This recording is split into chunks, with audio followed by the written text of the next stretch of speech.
Cek, alhamdulillah. Host yang semula ini ya eh, kelempar jadi digantikan dengan host Ibu Susi. Baik. Sebelumnya saya mohon maaf sekali ya, ada tamu pas jam 8.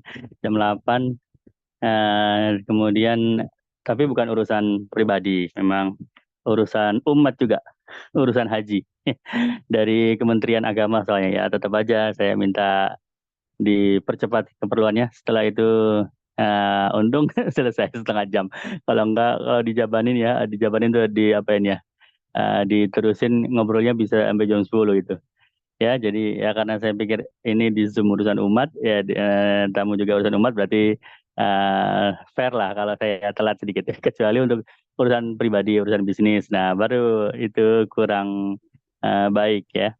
Ya, kita mulai ya. Yuk. Assalamualaikum warahmatullahi wabarakatuh.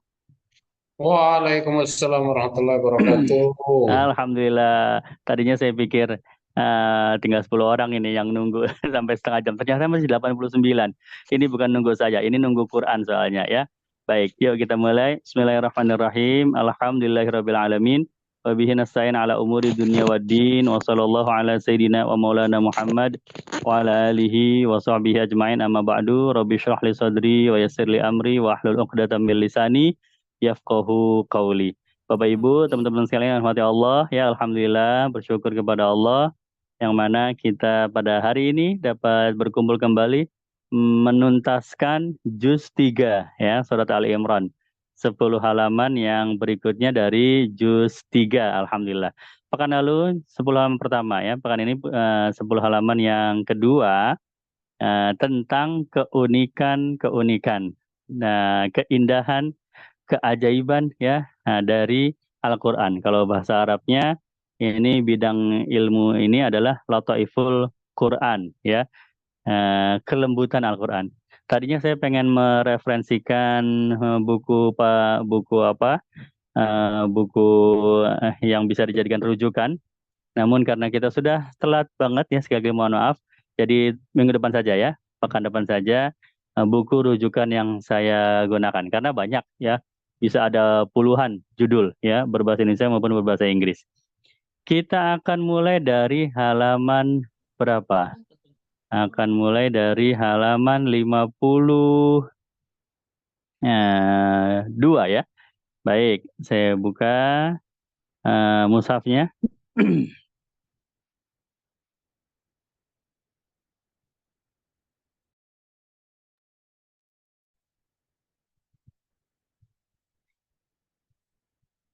Bagikan layar ya.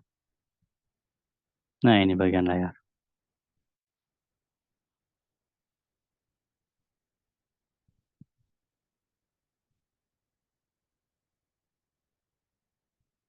Baik ya. Halaman 52.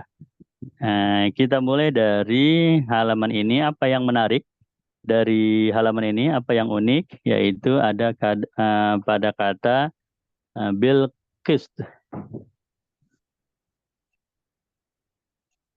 Imam Bilqis ya.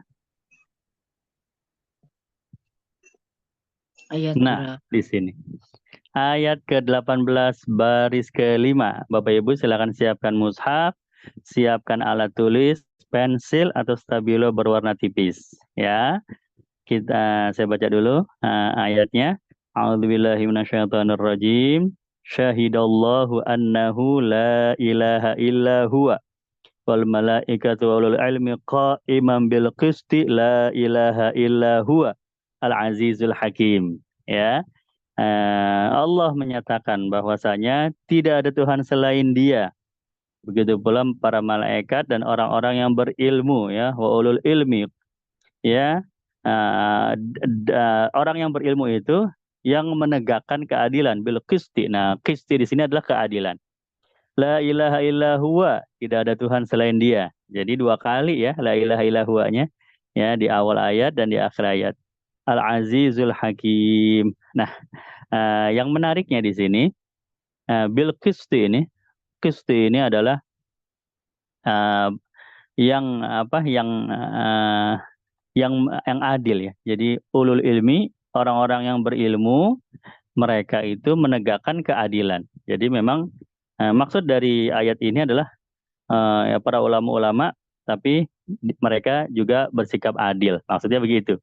Tapi menariknya posisinya Bilqisti di ayat ini itu eh, indah banget. Kenapa indah? Karena Bilqisti ini dengan adil, artinya memang adil, dan dia juga membagi ayat ini dengan adil.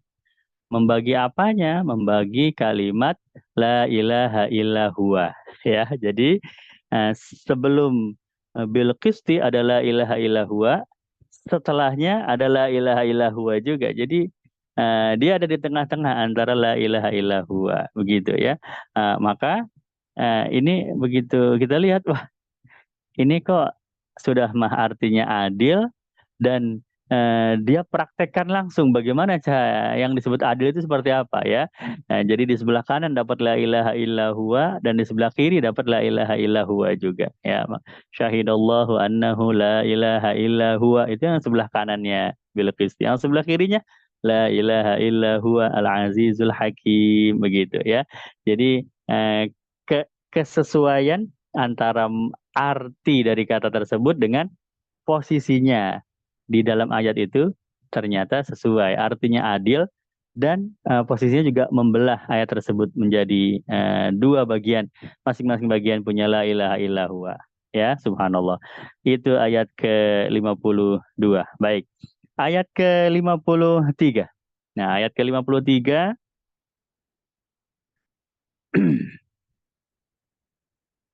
ada pada halaman maksud saya, halaman ke-53 ada pada baris ketiga ma'dudat.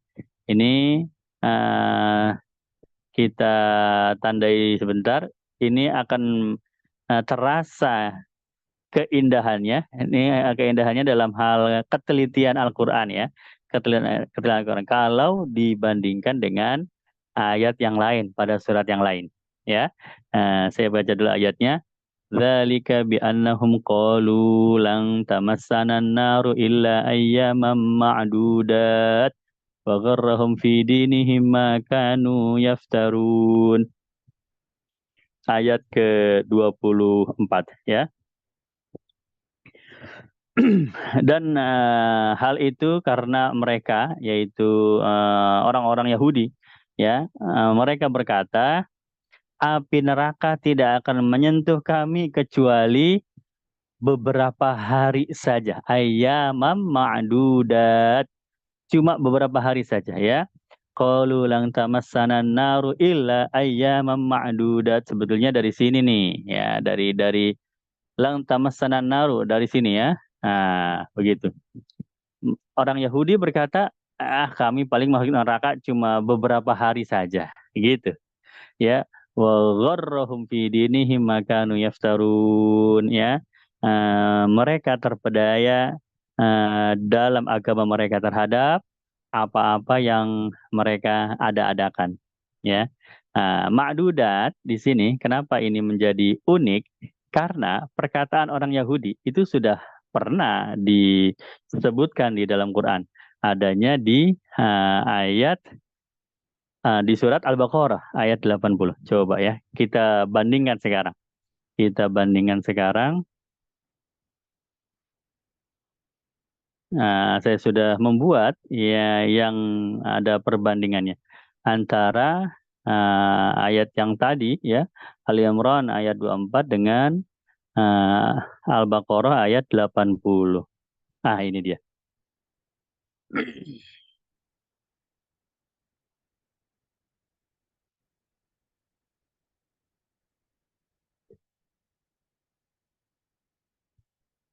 Yang tadi yang ayat 24 yang kita bahas ya di halaman 53 ayyamam ma'dudat. Oh, salah. Ini bukan stabilo, ini stabilo ya. Ayyamam ma'dudat ya. Sedangkan di ayat 80 qalu lan tamassana naru illa ayyamam ma'dudah. Ya sama kecuali ujungnya saja. Ayyaman ma'dudah. Ya, ini yang bawah Al-Baqarah. Ya, yang atas Ali Imran. Ini kelihatannya satu halaman, padahal enggak, itu ada baris ya, terpotong kan. Yang atas itu bagian dari halaman 53 ya, Ali Imran. Ya, sedangkan yang bawah itu adalah Al-Baqarah. Cuma di sini ada kalimat yang hampir mirip, yaitu ketika Quran menceritakan orang-orang Yahudi berkata, kami itu kalau masuk neraka, kalaupun kami masuk neraka, paling hanya beberapa hari aja gitu. Ya, yang pertama di dalam Al-Baqarah, yang di bawah itu, qalu lang tamassana naru illa ayyaman ma'dudat. Tuh, mereka berkata, kami kalau masuk neraka paling hanya beberapa hari saja, ya. Sedangkan diulang lagi pada Ali Imran, ya. Bi annahum qalu lang tamassana naru illa ayyaman ma'dudat, ya kan? Sama. Ini memang orang yang sama ini, orang yang sama. Tapi kenapa beda? Yang satu pakai ma'dudat, pakai tak yang terbuka, yang satu ma'dudah, tak marbuto ya, tak yang tertutup. Kalau tak terbuka namanya tak maftuhah.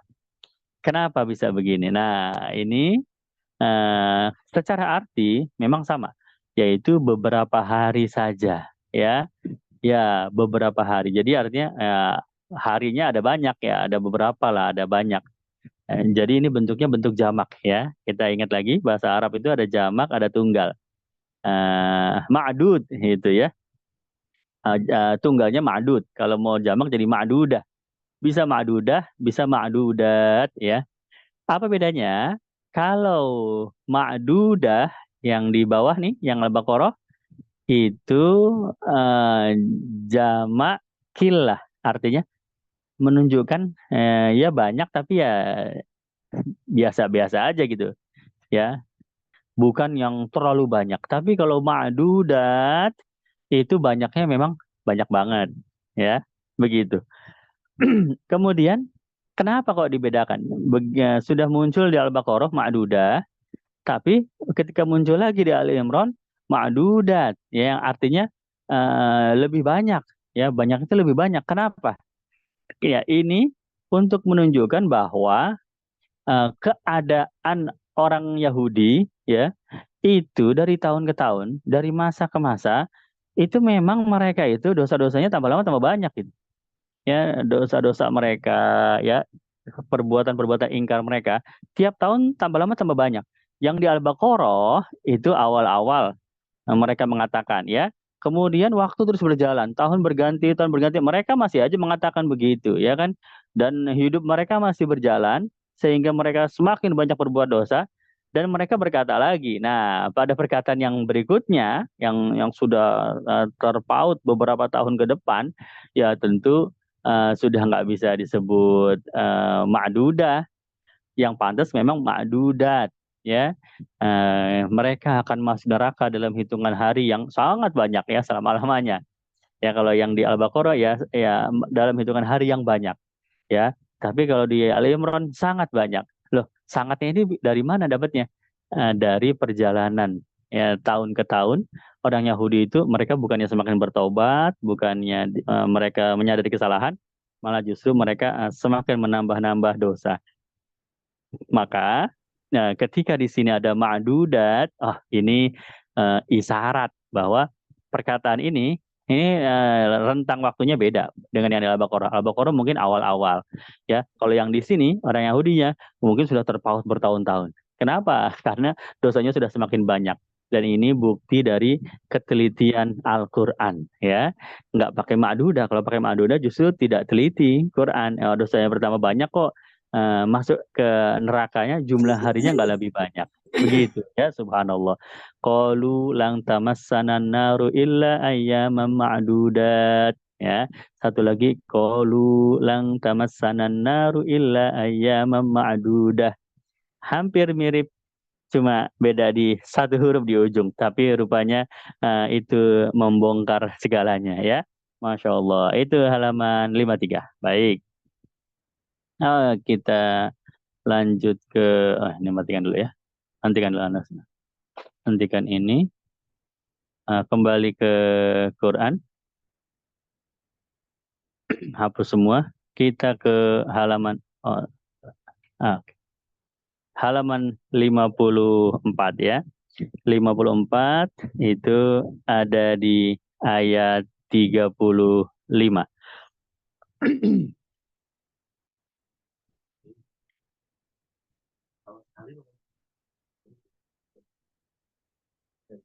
Ya, muharrara. Yuk, saya baca dulu ayatnya ya. A'udzubillahi minasyaitonirrajim. Bismillahirrahmanirrahim. Falamma wada'atha qalat rabbi inni wada'tuha untha. Wallahu a'lamu bima wada'at wa laysa dzakaru kal unsa. Oh, salah baca saya. Eh, ayat 35 ya. Idh qalat imra'atu imrana rabbi inni nadhartu laka ma fi batni muharrara fataqabbal minni innaka antas samiul alim ya.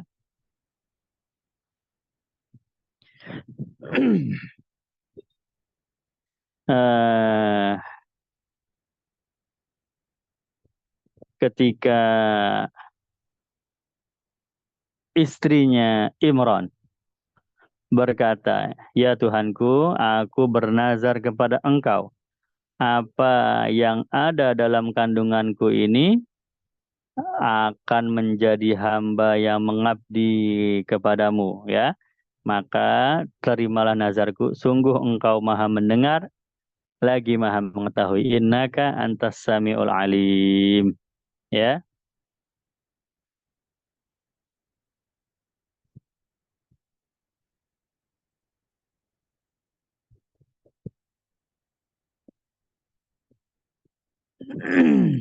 Jadi ini menarik ini. Muharrara itu lawan kata dari abdun. Muharrara itu artinya orang yang merdeka ya.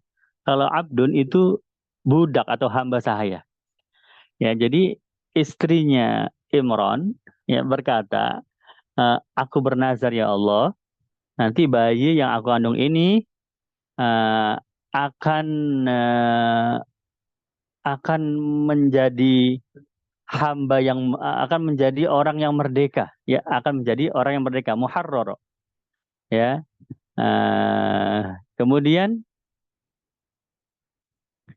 maka terimalah doa saya ini, ya. Sesungguhnya engkau maha mendengar lagi maha mengetahui. Padahal eh, yang dimaksud oleh istrinya Imran, ya, yang dimaksud oleh istrinya Imran itu bayi yang dalam kandungannya ini justru mau dijadikan pelayan bagi Masjidil Aqsa. Jadi justru bayi yang dikandungnya ini nanti kalau sudah lahir akan menjadi hamba bagi masjidnya Allah, begitu ya. Justru akan menjadi orang yang terikat dengan masjid. Artinya justru malah jadi budak ini orang ya. Tapi budaknya Allah Ta'ala ya. Melayani kepada Allah. Ya. Nah, tapi istrinya Imran nyebutnya muharrara ya. Padahal kalau kita pikir pakai logika, harusnya menyebutnya inni nazartu laka ma fi batni abdan. Ya Allah, saya bernazar nanti bayi ya dalam kandungan saya akan menjadi budak engkau, akan melayani Masjidil Aqsa, begitu, ya kan? Akan menjadi pelayan bagi rumahnya Allah, bagi Baitullah, begitu. Harusnya kan budak, nah, tapi kenapa malah muharrar? Muharrar berarti orang yang merdeka. Kalau orang merdeka berarti dia nggak akan jadi pelayan dong. Orang merdeka dia, berarti dia bebas, tidak terikat dengan Masjidil Aqsa, dia tidak ada kewajiban melayani siapa-siapa, dia merdeka bebas, begitu ya kan? Nah, disinilah dia salah satu keindahannya, ya. Kenapa? Karena istrinya Imran ini kelihatan kelasnya. Itu kelas seorang perempuan solehah yang sangat cerdas. ya. Karena yang beliau maksud merdeka atau budak itu bukan dari aktivitasnya ya. Kalau aktivitasnya melayani, menjadi pelayan di Baitullah, wah berarti itu budak dong. Kenapa? Dia terikat oleh satu kewajiban. Ya, sedangkan orang yang bebas, free kemana-mana aja dia boleh, wah, berarti itu orang merdeka dong. Ya, itu kalau dilihat dari aktivitas. Tapi dia melihat dari hawa nafsu, ya, hawa nafsu. Orang yang merdeka dari hawa nafsunya, dia merdeka dari hawa nafsunya, ya. Dia tidak dikendalikan oleh hawa nafsu. Maka dia tidak ada keinginan untuk menikmati dunia ini. Ya, yang nikmat bagi dia adalah melayani menjadi pelayan di rumahnya Allah. Begitu. Justru orang merdeka itu orang yang udah nggak mikirin hawa nafsunya lagi ya. Sedangkan orang yang disebut budak itu masih terikat hawa nafsu. Dia masih pengen main ke sana, pengen main ke sini. Dia masih eh, terdorong untuk melakukan ini, melakukan itu. Wah, dia masih diperbudak oleh hawa nafsunya gitu ya. Nah, sedangkan orang yang sudah merdeka dari hawa nafsunya, fokus dia cuma satu kepada Allah Subhanahu wa taala ya.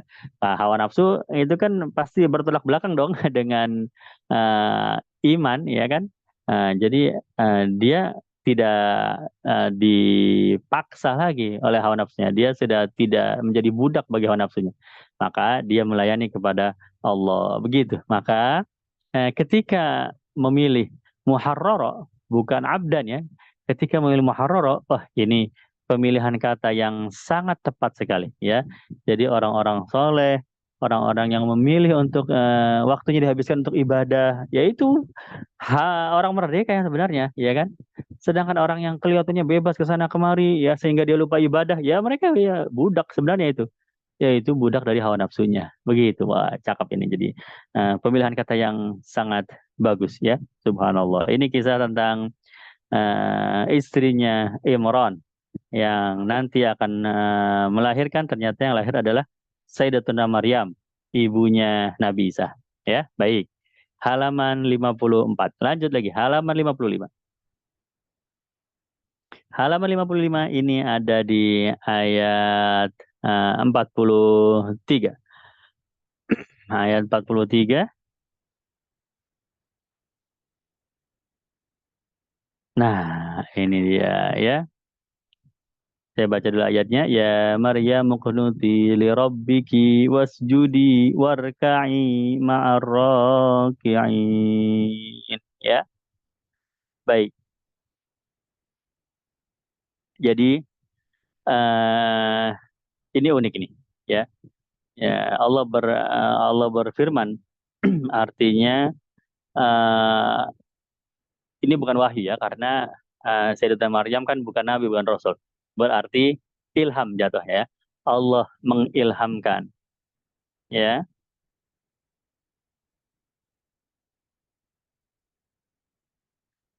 kepada Siti Maryam, wahai Maryam. Oh, ini bukan perkataan Allah, perkataan malaikat dari ayat 42 ya. Wa idh qalatil malaikatu ya. Jadi malaikat berkata, wahai Maryam, taatilah Tuhanmu, sujudlah dan rukuklah bersama orang-orang yang rukuk. Ya, begitu. Ini menarik. Kenapa? Karena dalam hal ibadah sholat, ya, sholat itu kan ruku dulu baru sujud, ya kan? Sedangkan di ayat ini, wahai Maryam, ya kan, mendekatlah atau taatilah Tuhanmu kepada Tuhanmu, sujudlah dan rukuklah bersama orang-orang yang ruku. Yang disebut sujud dulu, baru ruku. Padahal kalau urutan gerakan, ruku dulu kan baru sujud. Yang namanya sholat.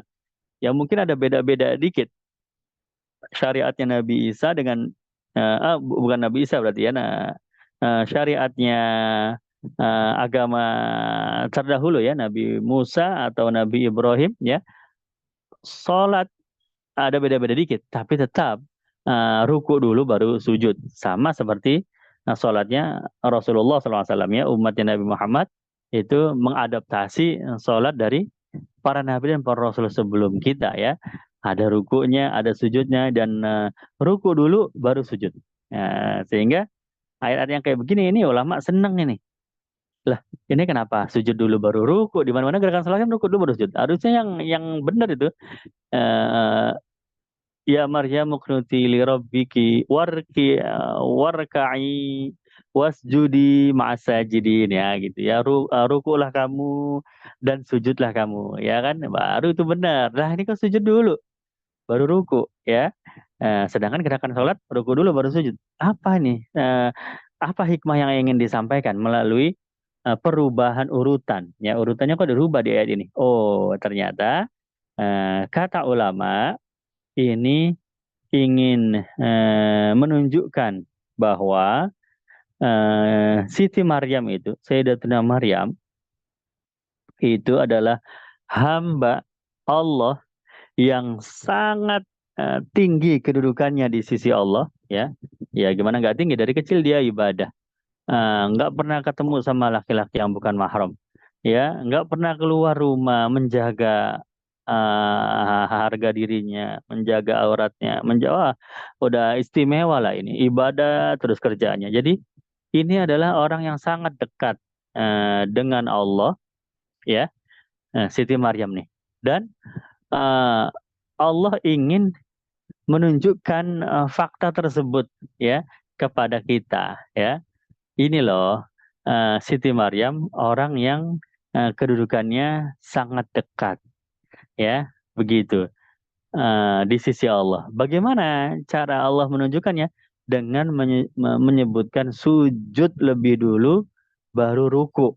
Karena di dalam gerakan sholat orang itu kalau dia lagi sujud itu posisi dia yang terdekat kepada Allah. Ya. Jadi sujud itu sebagai lambang kedekatan kepada Allah. Ya, ya ruku juga menghadap kepada Allah, sama namanya orang sholat kan sama-sama menghadap kepada Allah ya.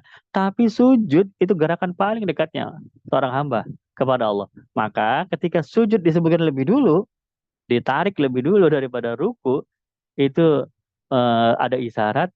Oh ini berarti Allah pengen nunjukin bahwa Siti Maryam itu orang yang sangat dekat sekali kepada Allah. Seperti halnya sujud itu gerakan yang lebih dekat kepada Allah dibandingkan ruku. Begitu, makanya sujudnya ditarik. Ya begitu. Jadi bukan warka'i wasjudi ma'asajidin, tetapi wasjudi warka'i ma'arrokiin ya. Oh iya ini kebalik, tapi ya memang ada hikmahnya. Begitu, subhanallah ya. Ini saya baca di kitab-kitab Lataiful Quran, dan awalnya saya bingung ini kok bisa kepikiran ya. Jadi orang-orang ulama itu, orang-orang alim itu ya saking luasnya ilmu mereka. Ya, hal-hal detail begini kalau kita kan baca cuma sepintas ya.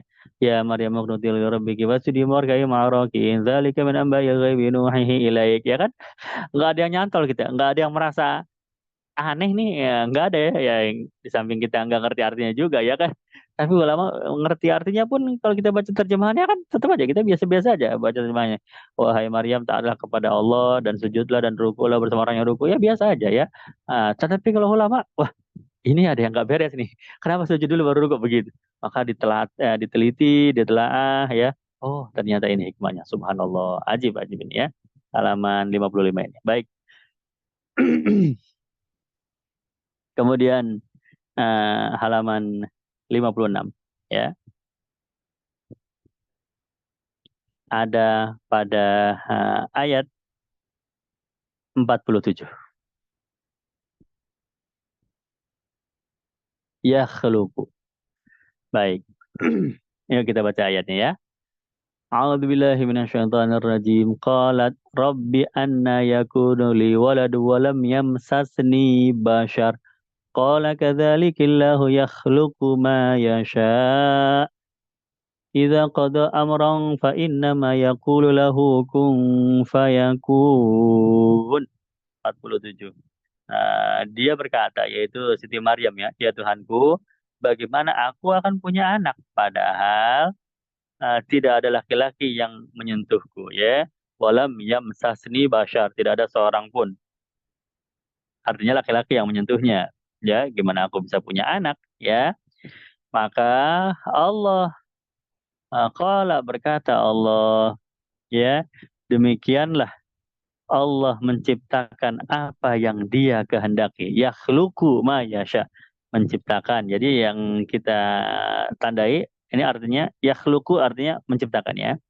Apabila Dia hendak menetapkan sesuatu, Dia hanya berkata jadilah, maka jadilah seperti itu.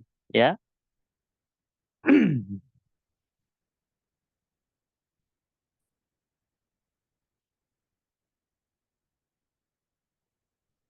Baik.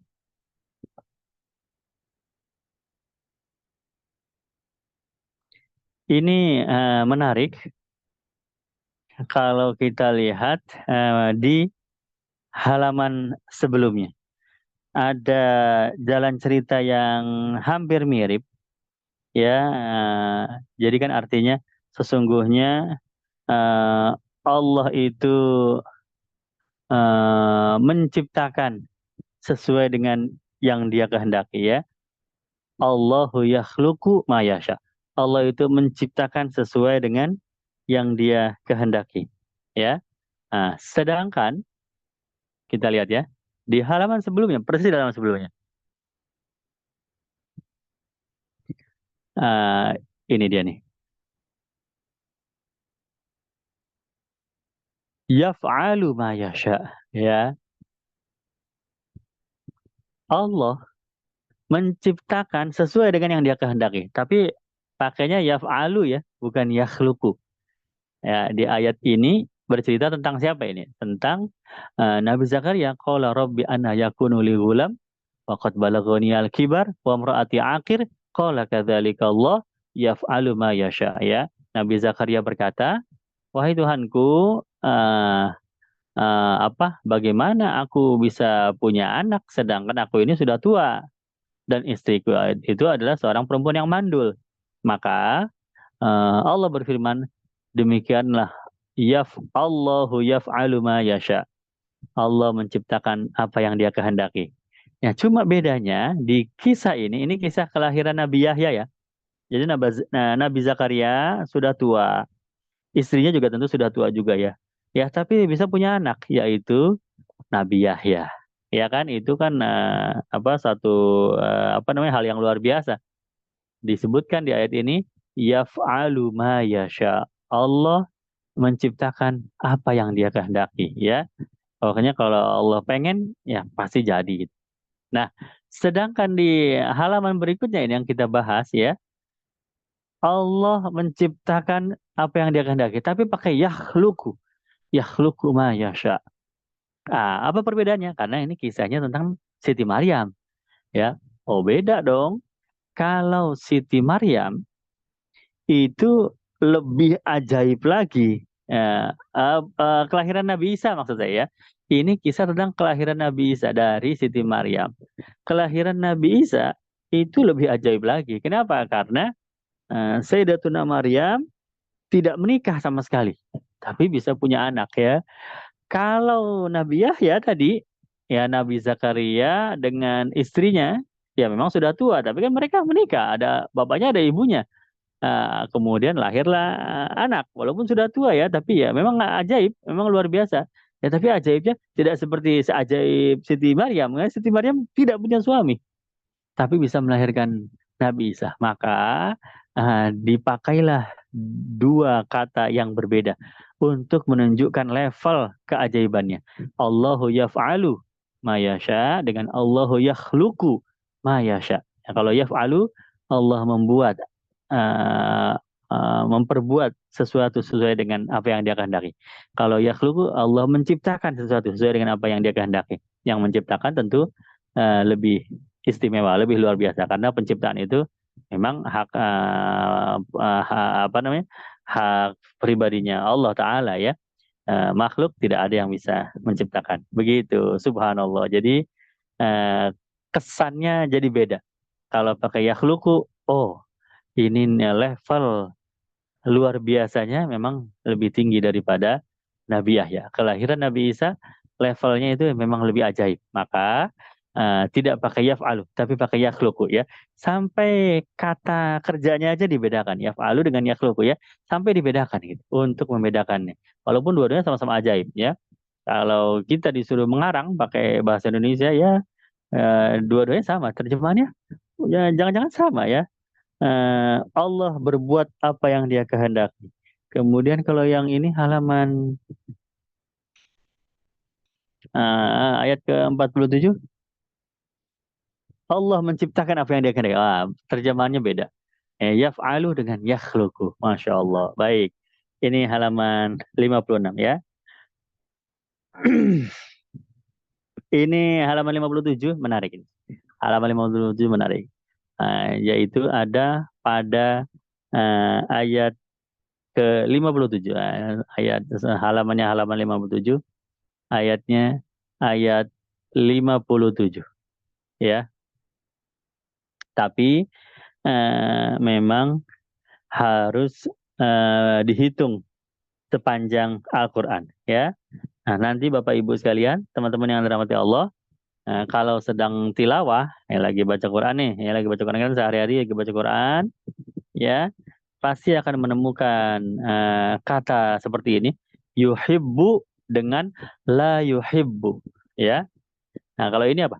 Wa ammal ladzina amanu wa 'amilus solihati fayuwaffihim ujurahum wallahu la yuhibbudz zalimin, ya.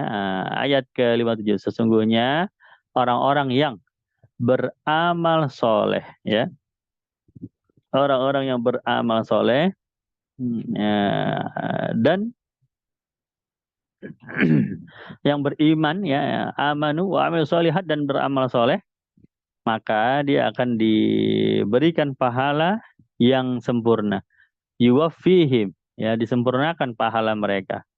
Dan Allah la yuhibbu, dan Allah tidak menyukai orang-orang yang zalim ya. Nah, ini menarik nih. Yuhibbu dengan la yuhibbu. Jadi setelah dihitung ya, sama ulama ini dihitung. Ini termasuk keseimbangan Al-Qur'an ya. Di sepanjang Al-Qur'an ya 30 juz ini dari surat pertama sampai surat terakhir, kalau dihitung la yuhibbu ya, kalimat Allahu la yuhibbu, nah, itu ada 10 kali. Ya, kalau di ayat ini adalah la yuhibbu zalimin. Allah tidak menyukai orang-orang yang zalim. Ada 10 kali. Kemudian ulama menghitung lagi. Sepanjang 30 juz dari surah pertama sampai surah terakhir, kalau yang yuhibbunya, wallahu yuhibbu, sesungguhnya Allah menyukai ya. Menyukai orang-orang yang merendahkan diri misalnya ya. Dan Allah menyukai orang-orang yang bertaubat ya kan. Sepanjang Al-Qur'an kan ada begitu tuh. Ya kalimat-kalimat begitu. Yuhibbu wallahu yuhibbu apa? Begitu dihitung ternyata 10 kali juga, subhanallah. Nah, jadi pemilihan kata la yuhibbu dengan yuhibbu, Allah tidak menyukai orang yang titik-titik-titik ya, dengan Allah menyukai orang yang titik-titik-titik, itu sama-sama 10 kali. La yuhibbu 10 kali, yuhibbu 10 kali. Dan ini tersebar di sepanjang Al-Qur'an, nggak ngumpul di satu tempat, tapi begitu dihitung jumlahnya sama-sama 10. Nah, ini salah satu dari mukjizat keseimbangan Al-Qur'an ya. Subhanallah. Ini ada di ayat di halaman 57 ya. Nah, nanti silakan cari sendiri. Ini saya hanya memberi contohnya satu ya, yaitu la yuhibbu. Nanti ada yang yuhibbu ya. Kemudian ada yuhibbu lagi, ada yuhibbu lagi, ada lagi la yuhibbu, wallahu la yuhibbu, wallahu la yuhibbu, begitu ya. Tapi kata belakangnya beda-beda. Allah tidak menyukai orang-orang yang berlebih-lebihan, misalnya Allah tidak menyukai orang-orang yang itu kalau dihitung persis semuanya adalah 10 kali. Masya Allah. Halaman 58 sekarang. Selanjutnya halaman 58. Oh, ini menarik ini. Halaman 58, kenapa menariknya?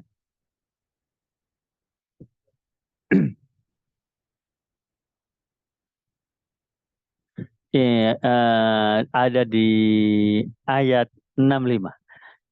Jadi orang-orang Yahudi dengan Nasrani itu kadang-kadang ngarang-ngarang teori, tapi nggak pikir-pikir panjang dulu gitu sehingga jadi bumerang sendiri. Ya, kita baca ayatnya. Ya ahlal kitabi lima tuhajjuna fi Ibrahim wa ma unzilatit Tauratu wal Injil illa min ba'dih afala taqilun. Ya, ini orang-orang ahlul kitab ya, di zaman Nabi ya, yaitu di zaman Rasulullah, yaitu orang Nasraninya dan orang Yahudinya. Mereka saling ngaku-ngaku Ibrahim itu agamanya Nasrani, kata kata orang Nasrani. Kata orang Yahudi, Nabi Ibrahim agamanya Yahudi, kata ya, begitu. Ya, dibantah sama Quran. Wa ma unzilatit Tauratu wal Injilu illa min ba'dih. Ya. Lah, ini gimana? Bukankah Taurat dengan Injil itu turun setelah Nabi Ibrahim, begitu? Ya. Bukankah Taurat dan Injil itu turun setelah Nabi Ibrahim, ya? Jadi berarti ketika zamannya Nabi Ibrahim, Nasrani belum ada, Yahudi belum ada. Lah bagaimana bisa Nabi Ibrahim dibilang seorang Yahudi? Karena agama Yahudi belum ada. Kan agama Yahudi itu ya zamannya Nabi Musa ke bawah, iya kan? Apalagi agama Nasrani zamannya Nabi Isa ke bawah. Bagaimana bisa orang Nasrani ngaku-ngaku Ibrahim itu agamanya Nasrani? Orang Nasraninya belum ada di zaman Nabi Ibrahim, ya. Ah, ini ayat eh, sesuatu yang kalau di apa ya? Kalau dicerna itu hal yang remeh-temeh gitu. Iya, ini gampang banget nih teorinya. Maksudnya secara logika ini mudah banget ini ketahuan bohongnya. Tapi Yahudi dengan Nasrani itu tetap aja mempertahankan hujah itu sebagai hujah mereka gitu ya. Padahal udah ketahuan banget ini kan tidak masuk logika. Kok Nabi Ibrahim dibilang beragama Nasrani, Nabi Ibrahim dibilang beragama Yahudi, gimana ceritanya ya? Nah, orang agama itu aja belum ada, Nabi Ibrahim ke zaman dulu, sebelum Taurat, sebelum Injil. Begitu, maka mereka disebut afala ta'qilun. Mereka itu eh, eh, tidak punya pikiran ya, nggak punya pikiran gitu. Ngebohongnya terlalu bohong gitu ya, terlalu kelihatan begitu ya. Ya, kalian mikir dong kalau kata Quran itu afala ta'qilun. Kalian mikir dong ya, masa ngaku-ngakunya kayak begitu, berebutan mengaku-ngaku Nabi Ibrahim itu agamanya apa, Nasrani apa Yahudi? Kan kedua orang ini berantem ini ya, berargumen. Ya, maka kata Quran, ya kalian dua-duanya salah karena Ibrahim itu jauh sebelum Injil dengan Taurat, ya kan? Gitu. Sama seperti eh, apa kalau zaman sekarang ini, ya? Wah, ini sebetulnya misalnya kita sebutkan orang yang di zaman dulu, wah Nabi Sulaiman itu eh, sebetulnya itu sudah penduduk asli Indonesia gitu ya. Indonesia aja baru ada tahun 1945 ya kan. Bagaimana bisa Nabi Sulaiman disebut penduduk asli Indonesia gitu ya? Karena di Indonesia ada kota namanya Kota Sleman ya gitu. Jadi apalah ta'qilun yang ngarang-ngarang aja gitu. Ya dipleset-plesetin gitu. Atau ya kalau guru-guru kita apa namanya? Menceritakan kebenaran ayat ini yang mirip-mirip seperti Yahudi dan Nasrani itu orang-orang Syiah ya. Orang-orang Syiah itu kalau ditanya Rasulullah itu agamanya apa? Rasulullah itu mazhabnya mazhab Syiah ya. Loh gimana? Gimana ceritanya? Syiah itu kan baru ada setelah zamannya Sayyidina Ali ya. Ketika Sayyidina Ali berbeda pendapat politik dengan Sayyidina Muawiyah. Ya kan, Sayyidina Ali dengan Sayyidina Muawiyah, dua-duanya sahabat Nabi ya. Sayyidina Muawiyah malah katibul wahyi, penulis wahyu.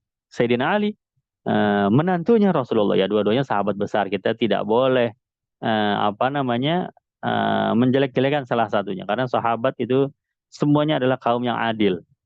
Ya, jadi mereka memang hanya beda politik aja, ada perbedaan politik aja. Kayak kita lah, beda partai ya, 01, 02, sama 03 ya.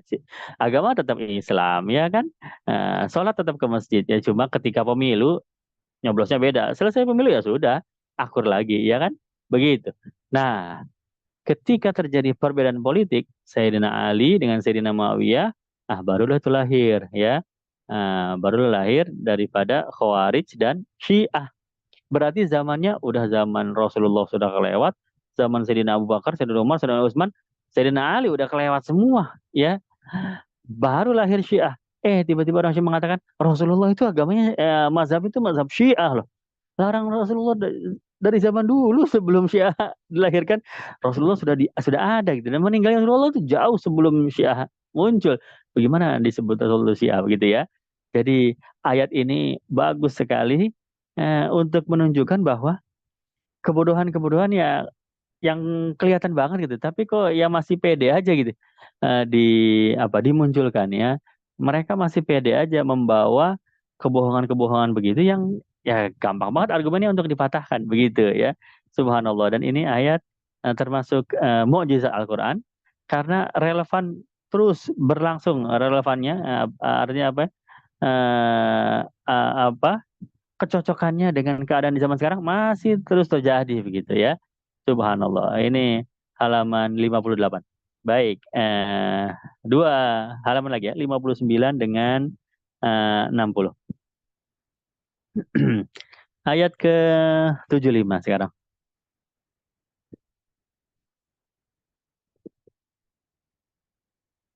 Saya tandai dulu. Nah, ini dia nih.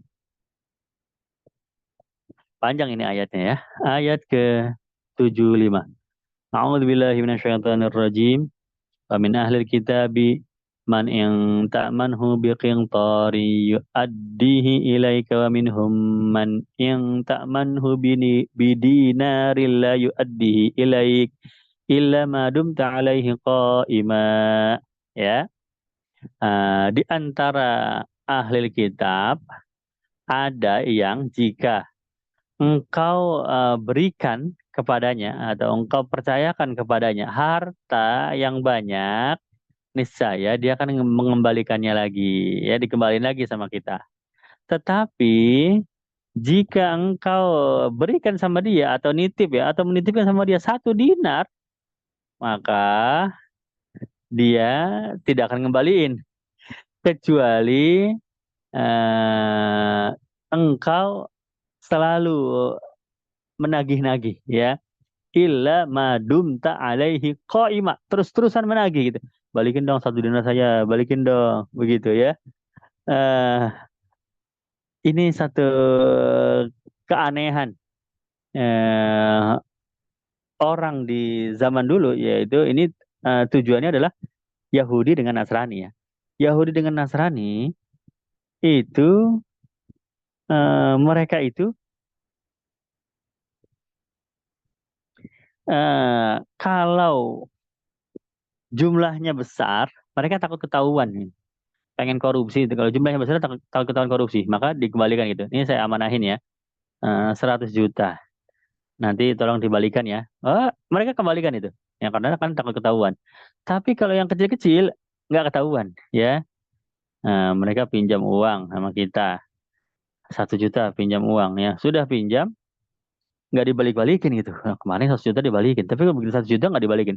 Sampai ditagih-tagih, ayo kembalikan dong, ayo kembalikan, kamu kan pinjam, ayo kembalikan dong. Akhirnya ya dikembalikan juga sih, ya. Ya karena dipaksa kan, karena terpaksa. Nah, ini yang di garis bawahi artinya selalu madumta alaihi qaima. Selalu menagih-nagih. Ya, artinya itu. Dan ini salah satu kelembutan Al-Qur'an dalam hal komunikasi ya, dalam hal komunikasi. Jadi sebetulnya kata ulama, ini sebetulnya pengen ngasih pelajaran buat kita orang-orang mukmin, ya. Cuma konteksnya ahlul kitab. Jadi ngambil contoh orang-orang ahlul kitab yang mana mereka kalau pinjam duit nggak pernah ngebalikin ya atau lupa ngebalikin ya. Kalau ditagih-tagih dipaksa-paksa baru akhirnya ngebalikin gitu ya. Kata ulama, sebetulnya orang muslim juga begitu ya, tidak hanya ahlul kitab. Orang Islam juga begitu. Pinjam duit lupa, pura-pura lupa buat bayar ya.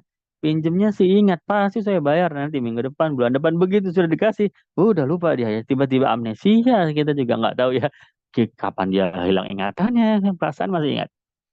Jadi kata ulama, sebetulnya nasihat ini ditujukan kepada orang-orang muslim. Karena orang muslim juga begitu, sama, bukan orang ahli kitab doang. Kan sifat kita juga itu, pinjam lupa bayar.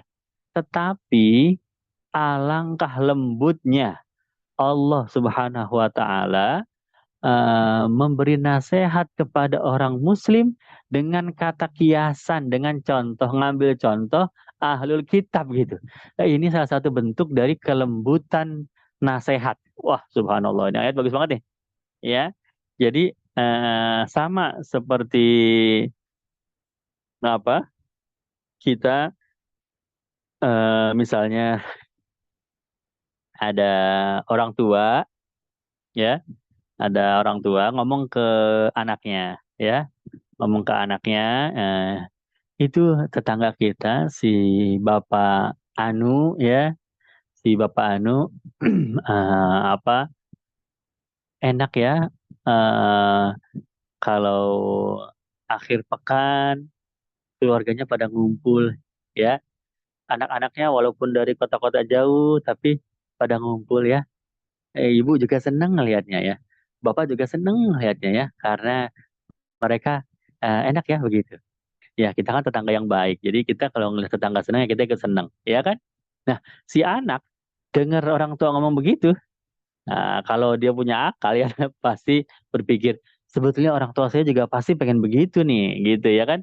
Sebetulnya itu bukan ditujukan kepada tetangga, tapi kepada keluarganya sendiri. Sebetulnya orang tua saya juga pengen kalau kalau akhir pekan anak-anaknya pada kumpul begitu ya. Jangan hanya lebaran doang, tapi kalau bisa sebulan sekali, kalau bisa seminggu sekali gitu. Nah, orang tua yang menceritakan hal yang lain ya, tapi sebetulnya yang dia tuju itu sebetulnya pengen dirinya sendiri gitu. Itu kan kenapa? Karena ada perasaan lembut di hatinya. Nggak kepengen langsung to the point, ya kan? Jadi dibelokin, ambil masalah tetangganya, masalah orang lain, begitu ya. Pasti karena ada masalah kelembutan di hatinya. Nah, Allah Ta'ala juga begitu. Ini kan Quran diturunkan kepada kita, ya kan? Kepada orang Muslim. Tapi di ayat ini diceritakan orang-orang ahlul kitab yang pekerjaannya itu kalau pinjam uang nggak mau bayar sampai ditagih-tagih ya, selalu ya, madumta itu selalu qaima itu menegurnya terus-menerus, mengingatkannya ya, menagihnya terus, mengingatkannya, menagihnya, akhirnya baru dibalas. Nah, wahai orang muslim, jangan begitu ya. Nah, sebetulnya maksudnya begitu, Allah Taala pengen pengen bilang begitu gitu ya. Subhanallah. Jadi ini satu ayat tentang kelembutan nasihat yang Allah contohkan. Halaman 59. Halaman 60, oh terakhir halaman 61 ya. Karena 62-nya sudah juz keempat. Yuk, 60 habis itu 61. Fokus sebentar lagi. Halaman 60 ini rame nih, 60 rame nih. Ya subhanallah. Ini juga luar biasa. Yaitu ada pada ayat tau'an wa karhan. Baris yang paling bawah.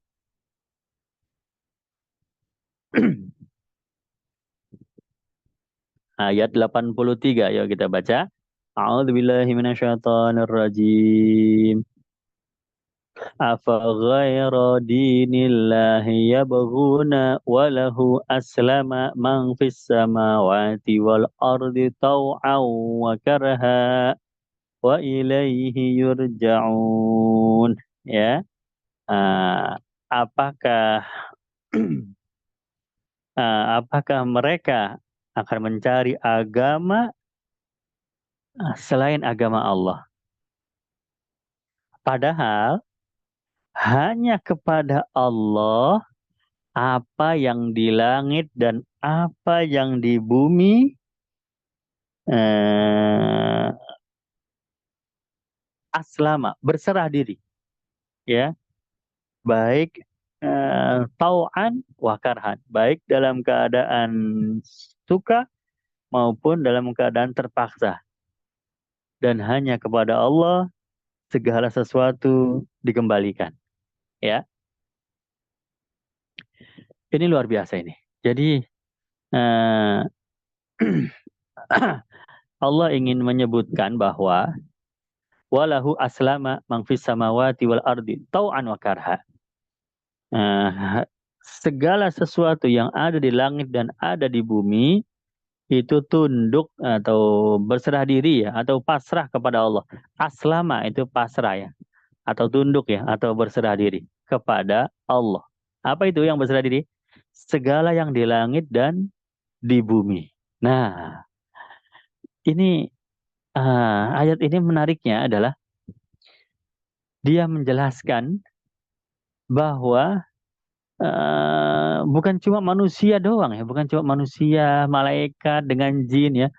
Pokoknya segala makhluk hidup yang Allah ciptakan manusia ya kan, itu berserah diri, artinya taat kepada Allah. Tapi disebutkan di sini apa yang di langit dan di bumi, berarti benda mati juga taat kepada Allah begitu, ya kan? Benda mati pun itu masuk ke dalam kategori mangfis samawati wal ard, ya. Eh, taat kepada Allah juga. Apa contohnya? Contohnya air, ya. Air itu diciptakan oleh Allah dengan sunatullahnya, dia mengalir dari atas ke bawah, ya. Maka di mana-mana kita akan melihat air, ya. Wah, air itu benda mati kan, nggak punya nyawa, nggak punya roh, airnya nggak punya ruh, ya kan. Tapi gerakannya begitu aja dari atas ke bawah ya. Selama ada tempat yang lebih rendah, dia akan turun ke bawah, ya. Begitu. Kemudian dia eh, tidak pernah naik dari bawah ke atas, ya. Selalu turun ke bawah. Sifatnya air. Kalau kita renungkan, ya Allah, itu benda mati taat kepada Allah dengan cara ya seperti itu, ditentukan oleh Allah sifat dari dia si benda itu, dan dia akan berlaku seperti itu selama-lamanya ya, dari atas ke bawah turun mengalir. Api itu sifatnya akan em, em, memanaskan ya, apa, membakar sesuatu ya, kemudian akan apa, rapuh, akan hangus sesuatu itu kalau dibakar sama api. Ya udah dia kemanapun, walaupun yang dia hadapi kertas yang gampang dibakar ya dia bakar. Kalau dia hadapin kayu yang lama dibakar ya dia tetap bakar juga. Walaupun lama ya akhirnya lama kebakar juga. Kalau besi tetap aja dia bakar. Jadi eh, bagaimana taatnya api, yaitu dia dengan sifatnya itu. Karena sifat-sifat benda mati itu kan sunatullah, ya, sunatullah. Maka ayat ini itu menunjukkan, membuka mata kita bahwa segala sesuatu, baik makhluk hidup maupun benda mati, semuanya memang Allah Ta'ala yang punya kendali gitu. Mereka taat kepada Allah ya, begitu. Jadi kenapa kita manusia tidak taat gitu ya? Kenapa manusia kita malah mencari agama selain agama Allah? Ini kan afa ghairu dinillah, mencari Tuhan lain selain Allah, mencari yang ingin kita taati tapi selain Allah, ya. Eh, ini satu kalimat simpel, ini masuk dalam kategori kepraktisan kalimat.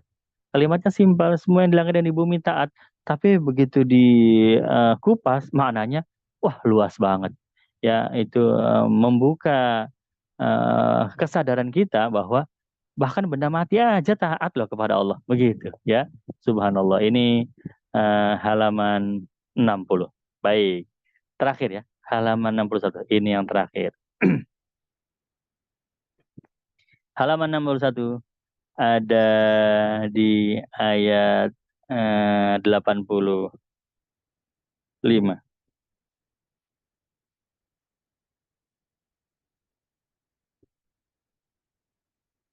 Iya betul.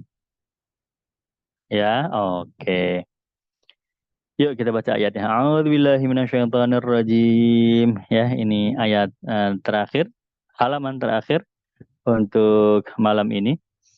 Wa may yabtaghi ghairal islami dina fala yuqbala minhu wa huwa fil akhirati minal khasirin. Dan barang siapa yang mencari agama selain Islam, dia tidak akan diterima, dan di akhirat dia termasuk orang-orang yang merugi. Ya. Baik, tapi ini di luar prediksi ini ya. Keunikan dari ayat ini bukan apa ya, bukan pada artinya ya, bukan pada membuka wawasan kita ya, kesadaran kita, mungkin kita tafakur, bukan. Keunikan ayat ini ya, ini boleh dicatat ini. Ini satu-satunya di dalam Al-Qur'an ya, yang mana dua huruf ghain bertemu secara berturut-turut ya, yaitu ya bataghi ghairal Islam ya, ya bataghi ghain dengan ghairal Islam ya. Jadi sepanjang 30 juz 600 halaman boleh dicari ya, sampai pertama sampai terakhir. Huruf gen bertemu dengan huruf gen, wah jarang. Kalau huruf ro sama huruf ro, wah itu banyak ya. Ghafurur Rahim ya. Itu kan banyak ya. Tapi huruf gen bertemu dengan huruf gen, wah cuma satu loh, cuma di halaman ini aja ya. Masya Allah. Begitu. Jadi sudah ya. Oh iya, ini satu hal yang unik dan menarik. Yang kedua, hal yang unik dan menarik sebagai penutup malam ini juga membuka mata kita bahwa ulama itu saking cintanya sama Quran, saking antusiasnya, eh, apa, saking kenalnya dengan Quran, huruf per hurufnya itu ulama itu sampai sampai meneliti atau sampai perhatian itu detail banget, urusan huruf aja sampai diingetin sama ulama. Ini ada gen bertemu sama gen loh, ini jarang terjadi loh. Oh begitu lihat lagi, bukan bukan jarang terjadi lagi, ini sih emang satu-satunya di dalam Quran ya. Hanya urusan huruf doang ya, tapi jadi perhatian yang luar biasa. Itu menunjukkan begitu antusiasnya ulama, begitu cintanya, begitu mereka perhatiannya kepada detail-detail urusan huruf doang, sampai sampai ada penemuannya gitu ya. Ditemukan bahwa huruf ghain bertemu dengan huruf ghain itu cuma di surat ini, cuma di halaman ini ya. Wa may yabtaghi ghairal islami dina. Wah, subhanallah ya. Mudah-mudahan kita diberikan rasa cinta kepada Quran seperti yang Allah berikan kecintaan tersebut kepada para ulama-ulama ya, ahlullah ya, orang-orang yang hidupnya dekat dengan Al-Quran. Baik, alhamdulillah jam setengah 10 ya. Terima kasih. 61 sudah selesai. Pekan depan juz keempat mulai dari 62. Mudah-mudahan tidak ada tamu lagi ya yang datang sehingga telat memulai. Jadi fokusnya juga jadi berkurang saya ya, gara-gara sudah kebagi sih sama tamu di awal. Tapi nggak apa-apa, alhamdulillah. Mudah-mudahan tetap bermanfaat. Terima kasih Bapak Ibu, teman-teman sekalian. Saya pamit undur diri. Mohon maaf atas segala kesalahan. Saya Arafat. Wassalamualaikum warahmatullahi wabarakatuh. Waalaikumsalam warahmatullahi wabarakatuh. Jazakallah. Alhamdulillah. Yuk sebelum keluar Zoom kita tutup. Wah, masih 93. Wah, saya betul-betul surprise.